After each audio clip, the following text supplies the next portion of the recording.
fiction, science fiction, horror, fantasy, crime, LGBT, thriller. You have now entered the House of Mystery.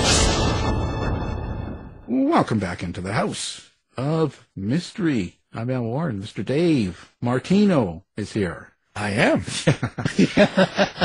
I forgot. Wait, I thought you were going to give me another name. I know. There were pauses. Well, it was on my mind for a split second, and I thought, no. It's just not. Can't use that one. No, it's not the week for names. Got to behave herself here. Right? Okay. It's been a harsh week already. So yeah, and it's October. It's scary enough just having you on the show. That's true. You don't need to come up with names. Well, today we're not so scary, but we are talking to a return author, and he's got a new book out. The new book is called Zigzag, and it's Philip Gambone. Thank you for coming on the show. My pleasure, Alan. Well, Phil, it's been a while. So what have you been doing since you've been on the last time? I guess probably writing this book, of course, but how's life been? Life is great. I'm now retired from a long career as an English teacher, and so I actually spend winters in Mexico, where some of this book was written. I spent about five or 6 years on this book, and I've been spending the last 4 winters in Mexico. So summers in Boston, where I'm speaking to you now, and winters in San Miguel de Allende in the state of Guanajuato in Mexico. Well, you should. We don't allow swearing. Well, that's great. Actually, while I'm there in Mexico, and actually even while I'm here in Boston, I have a column in a local online journal down there. My column is called The Writer in Mexico, and I write a weekly, sometimes bi-weekly piece, either about foreign writers who have gone to Mexico and then written about Mexico, people like Tennessee Williams, Jack Kerouac, Graham Greene, etc., or Mexican writers. So my Spanish is okay. It's not fluent, but it's decent enough that I can get through a Spanish text with a dictionary. And so that's another thing I'm working on are these pieces for the online journal. Wow, you're a busy guy, keeping it busy. Well, that's good. You enjoy it, right? So let's talk about Zigzag. Now, what's the premise of this book? So this is a collection of 16 short stories about the lives of older gay men, Alan. So my characters are anywhere from their late 40s through their 80s.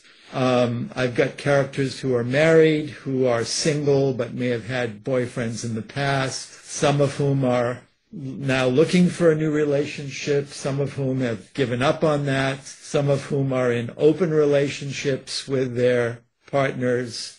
My characters are white, black, Latino. They span a wide diversity of professions. I've got a pharmacist, a real estate broker, musicians, artists, a retired librarian, a pediatrician, a postal carrier, a guy who owns a string of donut shops, a couple of guys who left the corporate world in New York and started a faerie retreat out in western Massachusetts. Some of my characters are closeted. Some of them have been out for years. 2 of my characters are actually married to women. I explore the difference between those who are sexually adventurous and those who are timid. I've got a pair of gay brothers in one story. Sort of an interesting note to mention is my first book of short stories came out in the early 90s, and they were fairly traditional in terms of their length. I discovered as I was writing these stories about men in their, as I say, 50s, 60s, 70s, and 80s, that these guys have a lot of backstory. So in order to kind of flesh out these characters, I tell their backstory, which means that some of the stories are much longer than normal short stories might be. Right. Well, these characters, such a wide variety of people, like jobs and personality and where they're from and stuff. Now, was that just natural selection? You were just kind of doing it, or is this conscious of having a variety of diversity of people, or are these kind of based on people you've met through your life, or you kind of know, or is this just all raw? Yeah, so definitely it was a conscious choice to make the cast of characters as diverse as possible. I wanted to show my readers that older gay men don't come in one flavor, that we are as diverse a collection of gay men as younger gay men. I certainly hope that my readers see younger gay men as a diverse group as well. So it was a very conscious decision to include guys from a wide range of professions, from a different range of classes. Most of these stories take place in Boston, where I live, and I tried to even have a diversity of neighborhoods in Boston. Boston is a city of neighborhoods, and each neighborhood has a distinctive feel to it. We used to, I guess, have one gay neighborhood. Things being as they are, gay men now are distributed throughout the city. So I wanted to make sure that diversity was included as well. Yeah, some of them are loosely based on folks that I know. Others were complete fabrications of my imagination. Yeah, so I was wondering what type of research you do with all those professions. But would you say that it's a lot of it is your imagination? A fair amount of research. I think every writer is always taking notes in his head.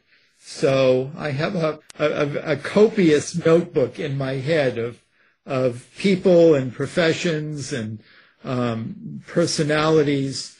So I did a little bit of research. I in a few cases, I consulted with friends who are doctors or lawyers or painters to make sure I got some of the details right.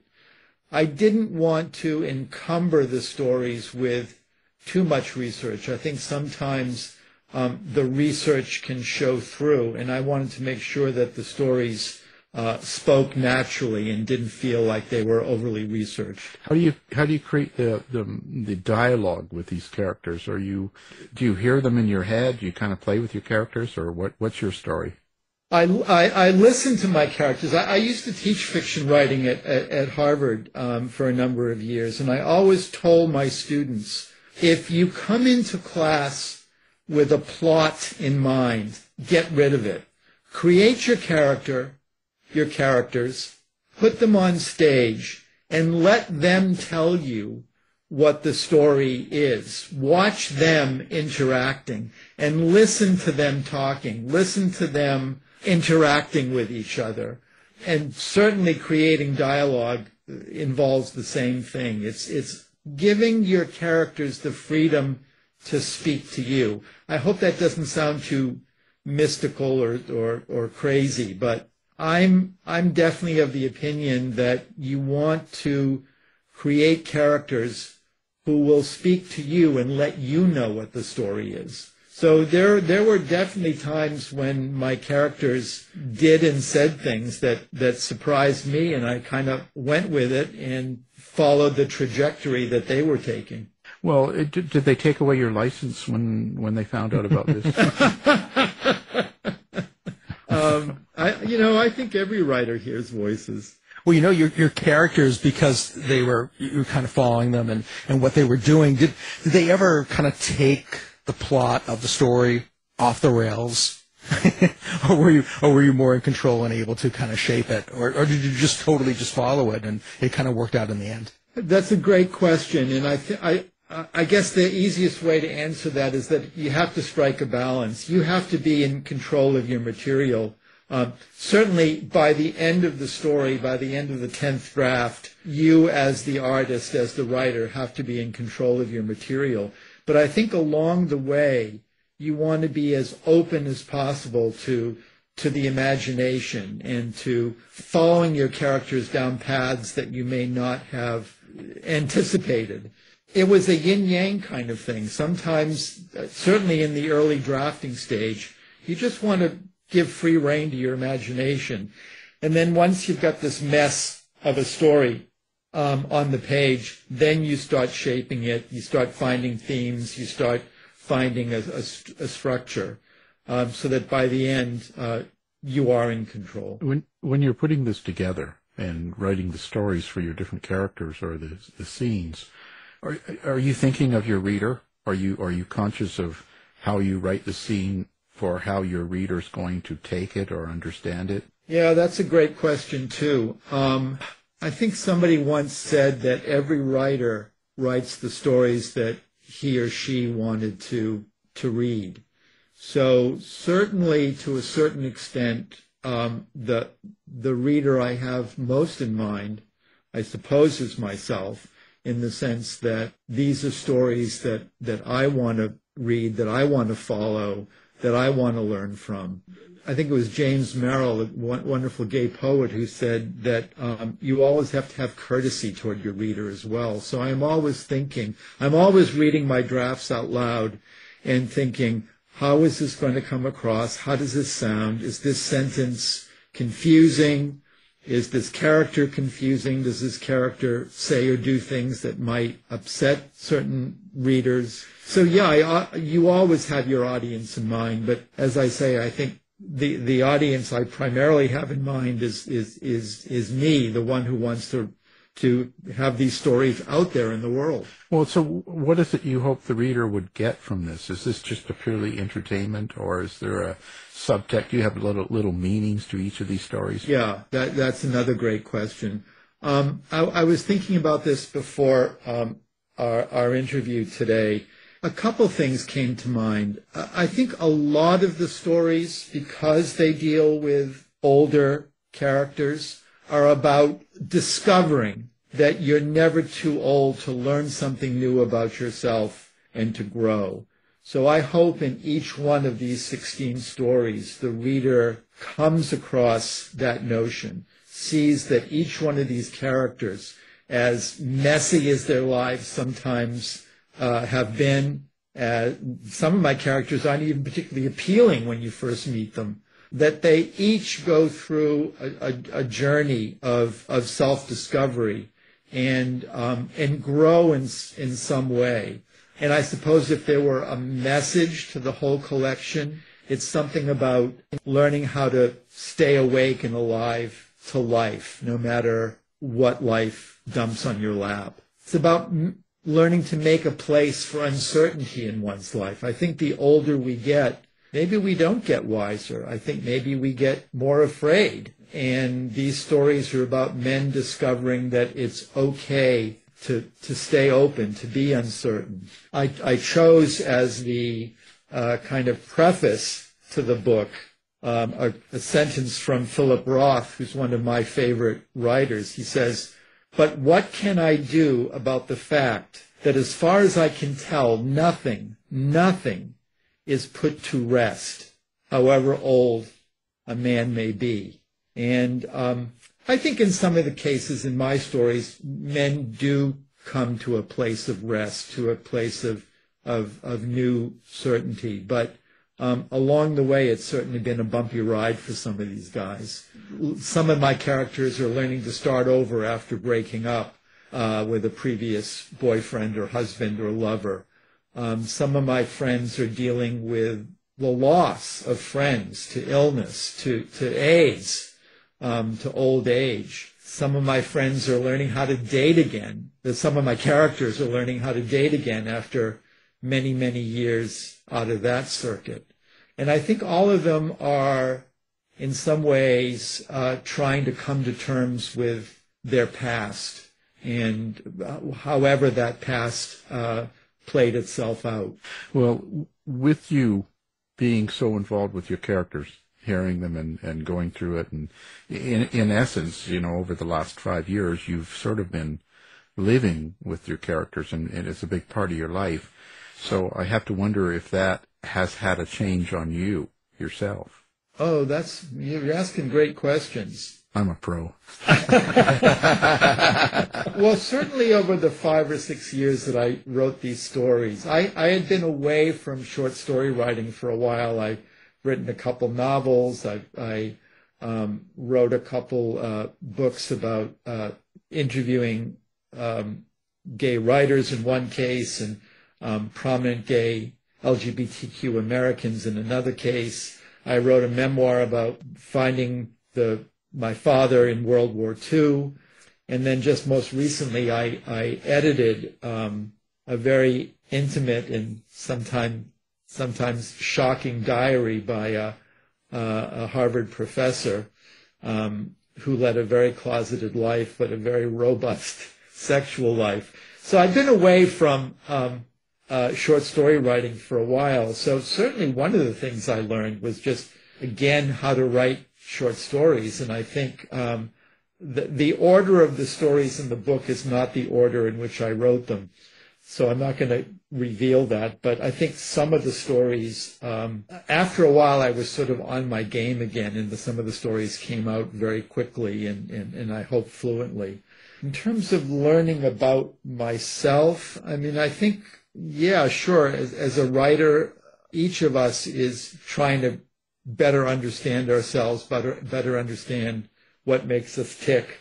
So in each of those 16 stories, I suppose my main character was teaching me something about how to be a happy older gay man. So, it's interesting, the whole writing process. What is the secret to writing short stories, to making it really relate to people in such a small space, in so few words? You've got to have the reader pick up and understand the character, the setting, and the issue, like right away. It's not like you can't spend the time as in a full novel. Just in case I want to write some short stories. So how do I do that? Yeah, in fact, I think writing short stories is a lot harder than writing a novel, because with a novel you have a huge canvas to work on, and you can take your time revealing who your character is. But with a short story, you're absolutely right. You have to get in and out of there pretty quickly. Economy of language. I started out when I was in my 20s. I started out as a poet, and the world is a happier place today for my having given up writing poetry. But one thing I learned as a would-be poet is just economy of language, making every word count. So I think that's certainly part of the secret to writing a good short story. The other obvious things: avoiding wooden characters, making the dialogue real and realistic. Yeah, stuff like that. What is it about short stories, short fiction, this short medium that draws you to write shorter fiction? Well, certainly one thing is that you have a finished product sooner than when you're tackling a novel. The novel that I published, Beijing, that took me, 4 or 5 years to write. I'm a slow writer. I write every day, so it's not that I'm avoiding writing. I write every day, but I'm sort of a painstaking and meticulous writer, so things go slowly. So certainly part of the pleasure of tackling short stories is just that you get a finished product a lot more quickly than you do with a novel. Also, in some ways, writing a short story is easier than a novel, because you're basically only juggling one plot rather than a series of plots, and you're working with a smaller cast of characters. But even so, you can go quite deeply into these few characters. As I say, the average length of the short stories in Zigzag is, in some cases, almost twice as long as the average length of the stories in my first collection. And that's really because these characters are older and they had a lot more life to ruminate about, think about, for the author to reveal. Do you get really, let's say, provocative? When you get into the sexual lives of the men, even the ones that are married to women and stuff, do you get into that, or is this strictly just romance? Is it? How No, do you describe it? one of the pleasures of getting older is that you're less guarded. When I published my first collection of stories, the language we use up here, there was almost no sex in it. All of the stories were about gay men, but there was almost no sex, and that was partially because I was writing in the late 80s and 90s and trying to get these things published in literary journals, and I just thought nobody's going to touch a gay sex story. And in some cases, that was absolutely true. Now that I'm in my 70s and a more established writer, and I suppose a more courageous writer, I don't give a damn anymore if I'm going to offend people by having a sex scene. So there are definitely some, I hope, pretty steamy sex scenes in this collection. Now, the only thing I noticed is that you don't have like a radio show host in here. So, just a suggestion for your next Okay, edition. we'll work on that, Alex. I happen to know someone, but just saying, Are you set up that now? Do you have your own website, and do you have social media and all that? Do you do that sort of scene, or do you not do that? And I'm just wondering, because if readers ever wanted to interact or get a hold of you, what's your preferred way? Okay, so I do have a website. Somebody also very kindly wrote a Wikipedia article about me, so that's another way to learn a little bit more about me. I'm on Facebook, and that's pretty much it as far as social media goes. I can become overwhelmed by too much social media. So it's pretty easy to find me, either by going to my website, philipgambone.com, or the Wikipedia article about me, or just Google me, or find me on Facebook. Fantastic. And of course, Rattling Good Yarns Press is the publisher, so you can find you on there too, right? So absolutely. And I want to put a plug out for Ian Hensel, my editor at Rattling Good Yarns Press, who's been just a joy to work with. This is now the third book that we've worked on together. They published a memoir about my father, as far as I can tell, finding my father in World War II. And then they published the intimate diary of Ross Terrell that I edited, and then this collection of stories. Well, we'll have all that up on our website too, so people can find it quite easily and stuff. Are you the type of writer that looks at the reviews or worries about them, or? I don't worry about them at all. No. Of course, I look at them, and I'm always gratified when the reviews are good. I should mention that, again, because I've been in the business now for close to 40 years, I know a lot of gay writers, and so when Ian and I were working on putting the book together in its final form, Ian said, how about if we get a few blurbs? So I wrote to a bunch of writers that I know, and if I can just brag for a minute, I got 14 pretty glowing blurbs for this book. So they're all printed at the beginning. And yes, of course, I'm looking forward to any reviews that come my way, but I don't get daunted if the review is bad. I'm a writer. I'm very proud of this book. I think I know what I'm doing, and, opinions and tastes differ. So anybody's entitled not to like the book if that's what happens. It's been a pleasure, as always. The book, Zigzag, and our guest is the writer of that book and many more, Mr. Philip Gambone. Thank you for coming on the show. Alan, my pleasure to talk with you again. Thank you. Thanks, Philip. This has been a production of the House of Mystery Radio Show. To find out more about our show, guests, or hosts, go to our website at houseofmysteryradio.com.